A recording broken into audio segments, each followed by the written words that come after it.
আসসালামু আলাইকুম, সবাই কেমন আছেন? আশা করি সবাই অনেক ভালো আছেন।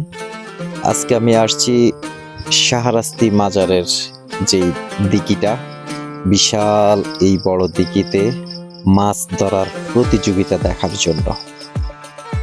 এখানে আসলে আমি আর কখনো আসিনি, আজকেই প্রথম। তো আসলে আসার পর দেখলাম অনেক বড় বিশাল এই দিঘিটা। এখানে আজকে মাছ ধরার যে প্রতিযোগিতা চলছে, এই প্রতিযোগিতায় প্রায় বাংলাদেশের অনেক ডিস্ট্রিক্টের মানুষ অংশগ্রহণ করেছে।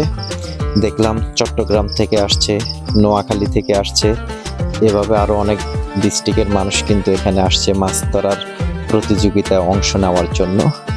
আর এখানে আসলে আসার পর দেখলাম অনেক বিশাল বিশাল মাছও কিন্তু এখানে পাওয়া যায়। হ্যাঁ, যেমন কাতল মাছের সংখ্যাটাই বেশি দেখলাম, কাতল মাছ, রুই মাছ। হ্যাঁ, তো আসার পর অনেক ভালো লাগলো, দেখে আসলে অনেক ভালো লাগছে এখানে মাছ ধরার প্রতিযোগিতা দেখে।